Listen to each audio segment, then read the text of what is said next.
Era solo una joven desconocida en una pequeña aldea, hasta que un mensaje celestial lo cambió todo. ¿Qué tenía María de tan especial para ser escogida como Madre del Salvador? ¿Qué secretos guarda su vida y qué desafíos inimaginables enfrentó al aceptar ese llamado? Prepárate para descubrir los misterios y sacrificios detrás de la mujer que cambió el curso de la historia para siempre. Soy María, Madre de Jesús, y hoy vengo a compartir con ustedes la extraordinaria jornada que fue mi vida. Una vida que comenzó de manera sencilla, pero que se convirtió en el epicentro de una historia que cambiaría el mundo para siempre. Prepárense, porque el relato que estoy a punto de contar está lleno de milagros, pruebas y un amor tan profundo que trasciende el entendimiento humano. Todo comenzó en una pequeña aldea llamada Nazaret. Nací en un hogar humilde, hija de Ana y Joaquín, en una época en la que el pueblo de Israel anhelaba la llegada del Mesías prometido. Desde muy joven, fui educada en las tradiciones de nuestro pueblo, aprendiendo a amar y temer a Dios sobre todas las cosas. Mis días eran simples, llenos de tareas domésticas y el estudio de las Escrituras. Poco sabía yo que mi vida estaba a punto de cambiar de una manera que jamás podría imaginar. Tenía solo 14 años cuando sucedió. Estaba en casa, realizando mis tareas diarias, cuando de repente, una luz brillante llenó el cuarto. Asustada, vi ante mí una figura majestuosa. Era el ángel Gabriel. Con una voz que parecía resonar a través del tiempo y el espacio, me saludó. «Alégrate, llena de gracia, el Señor está contigo». Confieso que estaba aterrorizada. ¿Qué podría significar tal saludo? El ángel, al notar mi temor, me tranquilizó. «No temas, María, porque has hallado gracia delante de Dios. Concebirás y darás a luz un hijo, y le pondrás por nombre Jesús. Él será grande, y será llamado Hijo del Altísimo». En ese momento, sentí una paz inexplicable envolverme. ¿Quién era yo para cuestionar los designios de Dios? Con el corazón lleno de fe y humildad, respondí: «Aquí está la sierva del Señor. Hágase en mí según tu palabra». Mi mente daba vueltas. ¿Cómo podría ser eso posible? Yo era virgen, prometida en matrimonio a José, un hombre justo y temeroso de Dios. Expresé mi duda al ángel, quien me explicó: «El Espíritu Santo vendrá sobre ti, y el poder del Altísimo te cubrirá con su sombra. Por eso, el ser santo que nacerá será llamado Hijo de Dios». Tan pronto como el ángel partió, fui invadida por una mezcla de emociones. Alegría, miedo, expectativa, todo se mezclaba en mi corazón. ¿Cómo explicaría esto a José, a mi familia, a la sociedad que seguramente me juzgaría? Decidí visitar a mi prima Isabel, de quien el ángel mencionó que estaba embarazada, a pesar de su avanzada edad. El viaje a la región montañosa de Judea fue largo, pero mi corazón estaba ligero. Al llegar a la casa de Isabel, fui recibida con una alegría que solo podía venir del Espíritu Santo. Esta historia nos recuerda que Dios nos llama a confiar en Él, incluso en los momentos más difíciles. Por eso, he creado el ebook Venciendo la Ansiedad, un estudio bíblico de 21 días. Una guía transformadora que te lleva en un viaje diario con reflexiones, oraciones y pasos prácticos para fortalecer tu fe y vivir en paz. El enlace está fijado en el primer comentario. No pierdas esta oportunidad de experimentar la paz de Dios y transformar tu camino espiritual. Apenas pronuncié mi saludo, el bebé saltó en el vientre de Isabel, quien exclamó: «Bendita tú entre las mujeres, y bendito el fruto de tu vientre». Pasé 3 meses con Isabel, un tiempo de preparación y reflexión. Juntas alabamos a Dios por sus maravillas. Fue durante este periodo que compuse el cántico conocido como el Magnificat. Mi alma glorifica al Señor, y mi espíritu se alegra en Dios, mi Salvador. Al regresar a Nazaret, enfrenté el desafío de contarle a José sobre mi embarazo. Como era de esperarse, él estaba perturbado y pensó en dejarme en secreto. Pero Dios, en su infinita sabiduría, envió un ángel a José en sueños para revelarle la verdad sobre la concepción divina. José, siendo un hombre justo y temeroso de Dios, aceptó la voluntad divina y me tomó como esposa. Los meses siguientes fueron de preparación y expectativa. A medida que mi vientre crecía, también crecía la conciencia de la enorme responsabilidad que me había sido confiada. Llevaba en mi seno al Hijo de Dios, el Salvador prometido. Cuando mi embarazo estaba por terminar, un decreto del emperador César Augusto ordenó un censo en todo el imperio. José y yo tuvimos que viajar a Belén, la ciudad de David, porque José era de esa descendencia. El viaje fue largo y agotador, especialmente para mí, tan cerca de dar a luz. Al llegar a Belén, la ciudad estaba llena debido al censo. Llamamos a varias puertas, pero no había lugar para nosotros. Finalmente, un amable posadero nos ofreció refugio en un establo. Fue allí, entre los animales, donde comenzaron los dolores del parto. Aquella noche silenciosa, en condiciones humildes, di a luz al Rey de Reyes. Lo envolví en pañales y lo acosté en un pesebre. El momento era surrealista. Yo, una simple joven de Nazaret, sosteniendo en mis brazos al Salvador del mundo. Lágrimas de alegría y asombro corrían por mi rostro mientras contemplaba ese rostro perfecto. Poco después del nacimiento, un grupo de pastores vino a adorar al niño. Nos contaron sobre una visión de ángeles que habían tenido en el campo, anunciando el nacimiento del Salvador. Guardé todas estas cosas, meditándolas en mi corazón. 8 días después del nacimiento, llevamos al niño para ser circuncidado, como dictaba la ley de Moisés, y le dimos el nombre de Jesús, como el ángel había ordenado. 40 días después del nacimiento, lo llevamos al templo en Jerusalén para la ceremonia de purificación y presentación, según la ley. En el templo, encontramos a un anciano llamado Simeón, quien al ver a Jesús, lo tomó en sus brazos y alabó a Dios diciendo: «Ahora, Señor, puedes despedir en paz a tu siervo, conforme a tu palabra, porque mis ojos han visto tu salvación». Sus palabras me llenaron de admiración, pero también de inquietud cuando se dirigió a mí. «Este niño está destinado para caída y elevación de muchos en Israel, y para ser una señal que será contradicha, y una espada atravesará tu propia alma, para que se manifiesten los pensamientos de muchos corazones». También en el templo, una profetisa llamada Ana reconoció a Jesús como el Redentor y habló de él a todos los que esperaban la liberación de Jerusalén. Estos eventos en el templo reforzaron en mí la conciencia del destino extraordinario de mi hijo.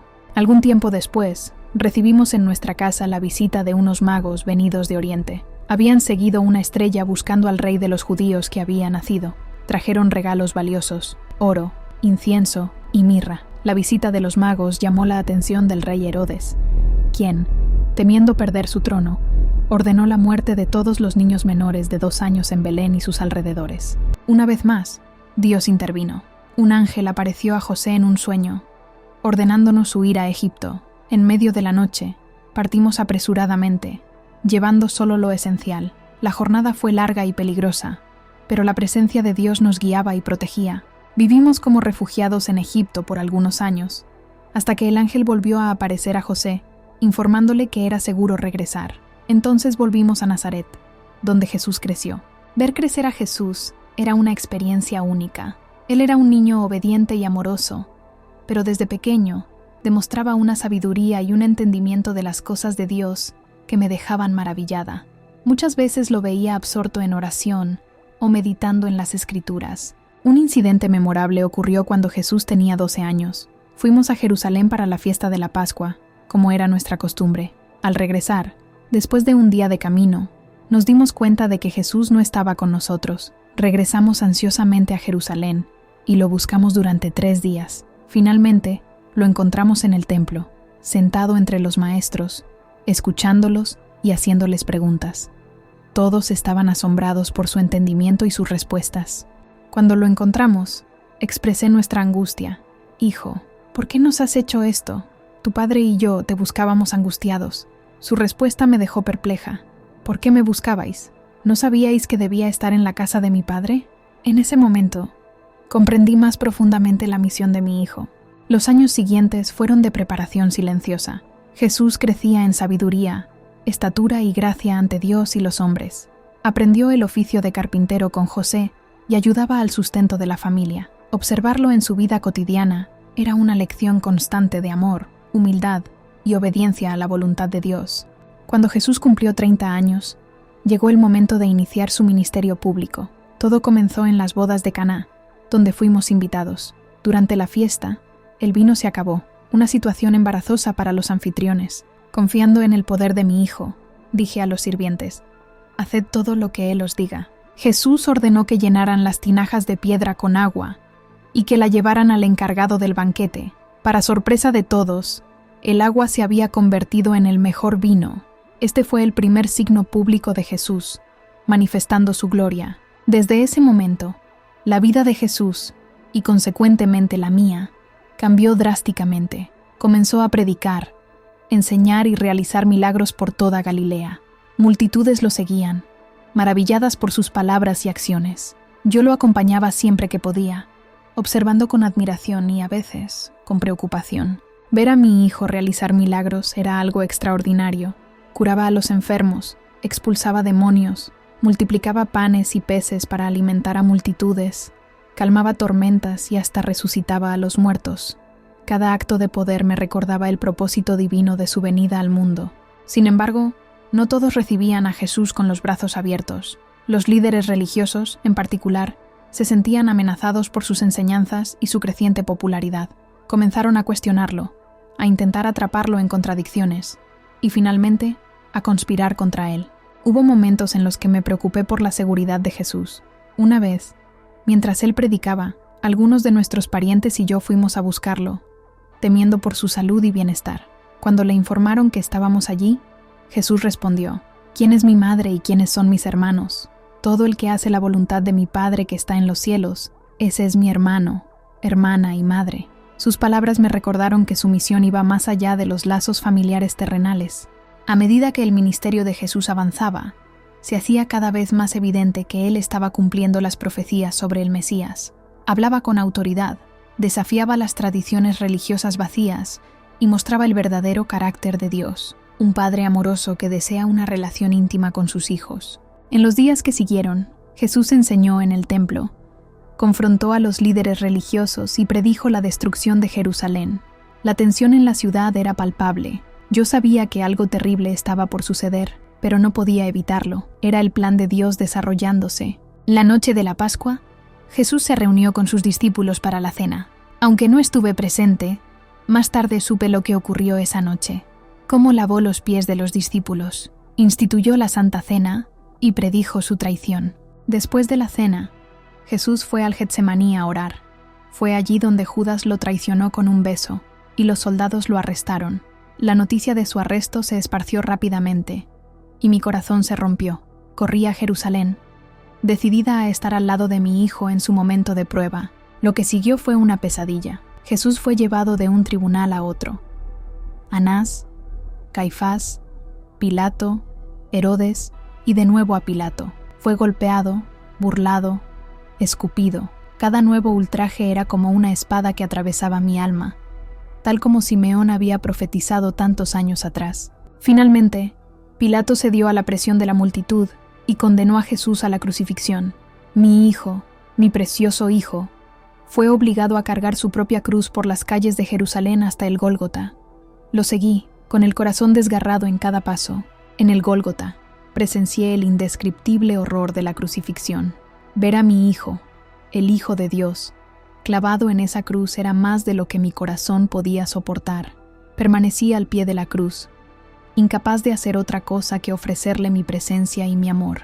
En medio de su agonía, Jesús me miró a mí y a Juan, su discípulo amado, y dijo: «Mujer, ahí tienes a tu hijo, y a Juan, ahí tienes a tu madre».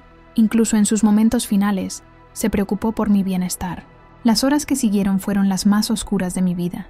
El cielo se oscureció, la tierra tembló. Jesús clamó: Dios mío, ¿por qué me has abandonado?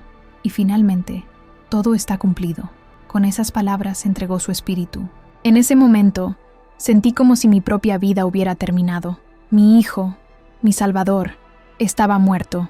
Las profecías se habían cumplido, pero ¿a qué precio? Mientras sostenía su cuerpo sin vida, retirado de la cruz, recordé todas las alegrías y tristezas que compartimos, desde su nacimiento milagroso hasta este momento trágico. El cuerpo de Jesús fue colocado en una tumba nueva, perteneciente a José de Arimatea. Ayudé a preparar su cuerpo con especias y ungüentos, como era nuestra costumbre. Cada toque a su cuerpo frío y sin vida era una agonía. Cuando la piedra fue rodada para cerrar la tumba, sentí como si una parte de mí hubiera sido enterrada con él. El sábado que siguió fue el más largo y sombrío de mi vida. Permanecí en reclusión con los discípulos, todos sumidos en dolor y confusión. ¿Cómo podía terminar así el Mesías, el Hijo de Dios? ¿Dónde estaban las promesas de un reino eterno? Pero Dios, en su infinita sabiduría y poder, tenía un plan más grande del que podíamos imaginar. En la mañana del primer día de la semana, María Magdalena llegó corriendo con una noticia increíble. La tumba estaba vacía. Pedro y Juan corrieron a verificarlo y regresaron asombrados, confirmando lo que María había dicho. Poco después, María Magdalena volvió, esta vez con una noticia aún más sorprendente. Había visto a Jesús, vivo. Mi corazón se aceleró con una mezcla de esperanza e incredulidad. ¿Sería posible? ¿Había Dios realmente resucitado a mi hijo de entre los muertos? Las horas que siguieron fueron un torbellino de emociones y eventos. Cada vez más discípulos informaban haber visto a Jesús resucitado. Y entonces, Él se apareció a todos nosotros. Verlo allí, vivo y glorioso, fue el momento más feliz de mi vida. Corrí a abrazarlo, a sentir su calor, a asegurarme de que no era un sueño. Jesús nos mostró las marcas de los clavos en sus manos y pies, y la herida de la lanza en su costado. Era realmente Él, vivo y transformado. Durante los 40 días que siguieron, Jesús se apareció varias veces a los discípulos y a otros seguidores. Nos explicó cómo su muerte y resurrección cumplían las Escrituras y nos instruyó sobre el reino de Dios. Fue un tiempo precioso de renovación de la fe y preparación para la misión que estaba por venir. Al final de esos 40 días, Jesús nos llevó al Monte de los Olivos. Allí, nos dio sus últimas instrucciones. Recibiréis poder cuando el Espíritu Santo venga sobre vosotros, y seréis mis testigos en Jerusalén, en toda Judea y Samaria, y hasta los confines de la tierra. Entonces, ante nuestros ojos asombrados, fue elevado al cielo, hasta que una nube lo ocultó de nuestra vista. Nos quedamos allí, mirando al cielo, hasta que aparecieron 2 hombres vestidos de blanco y nos dijeron: «Hombres de Galilea, ¿por qué estáis mirando al cielo? Este Jesús, que ha sido llevado de entre vosotros al cielo, volverá de la misma manera en que le habéis visto ir al cielo». Regresamos a Jerusalén con corazones llenos de alegría y expectativa. 10 días después, durante la fiesta de Pentecostés, experimentamos el cumplimiento de la promesa de Jesús. El Espíritu Santo descendió sobre nosotros como lenguas de fuego, y fuimos llenos de poder. Pedro, quien antes había negado conocer a Jesús, ahora predicaba con valentía, y miles se convertían. Desde ese momento, me convertí en una figura central en la iglesia naciente. Los apóstoles me trataban con gran respeto, reconociendo mi papel único como madre de Jesús. Compartía con ellos recuerdos de Jesús, ayudándoles a comprender más profundamente quién era Él y lo que había enseñado. Pasé mucho tiempo en oración con los discípulos, intercediendo por la iglesia en crecimiento y por los nuevos convertidos. Era maravilloso ver cómo el evangelio se expandía, primero en Jerusalén, luego en Judea y Samaria, y finalmente entre los gentiles. Juan, cumpliendo el encargo que Jesús le dio en la cruz, cuidó de mí como si fuera su propia madre. Eventualmente, me trasladé con él a Éfeso, donde continué ministrando y compartiendo mi historia con los creyentes. A medida que pasaban los años, vi cómo la iglesia crecía y se fortalecía, enfrentando persecuciones, pero permaneciendo fiel al Evangelio de Jesús. Mi corazón se alegraba cada vez que escuchaba relatos de nuevas conversiones y vidas transformadas por el poder del Espíritu Santo. Incluso en mi avanzada edad, seguí siendo una fuente de aliento y sabiduría para los creyentes. Muchos venían de lejos para escucharme hablar sobre Jesús, para aprender más acerca de su vida terrenal y sus enseñanzas. Mientras mi vida terrenal llegaba a su fin, reflexioné sobre la increíble jornada que Dios me permitió vivir. De una joven sencilla de Nazaret, me convertí en la madre del Salvador del mundo. Vi milagros, experimenté alegrías indescriptibles y dolores profundos, y fui testigo del nacimiento y crecimiento de la Iglesia de Cristo. En mis últimos momentos, fui inundada por una profunda paz. Sabía que pronto estaría reunida con mi Hijo amado en la gloria celestial. Mis últimas palabras fueron de alabanza a Dios por su fidelidad y amor incomparables. Cuando cerré los ojos por última vez en esta tierra, fui recibida en los amorosos brazos de Jesús. Finalmente, estaba en casa, en el lugar que Él había preparado para mí. Mi historia no terminó con mi muerte. A lo largo de los siglos, muchos han encontrado inspiración y consuelo en mi camino de fe. Soy honrada como un ejemplo de obediencia, humildad y devoción a Dios. Algunos me ven como una intercesora, creyendo que puedo llevar sus oraciones a Jesús. Otros me veneran de maneras que yo misma no aprobaría, olvidando que mi papel siempre fue señalar a mi hijo, no a mí misma. La verdad es que soy simplemente una sierva de Dios, elegida para una tarea extraordinaria. Mi mayor alegría es ver a las personas volverse hacia Jesús, confiando en Él como su Salvador y Señor. Si hay un mensaje que me gustaría dejar para todos ustedes, es este: confíen plenamente en Dios, incluso cuando no entiendan sus caminos. Sean obedientes a su voluntad, sin importar el costo, y sobre todo, amen a Jesús con todo su corazón, porque solo en Él hay salvación y vida eterna. Y ahora, queridos míos, los llevo a todos en mi corazón, así como guardé todas estas cosas a lo largo de mi vida terrenal. Que la paz de Dios, que sobrepasa todo entendimiento, guarde sus corazones y sus mentes en Cristo Jesús. Que la bendición del Padre, del Hijo y del Espíritu Santo esté con todos ustedes, ahora y siempre. Amén.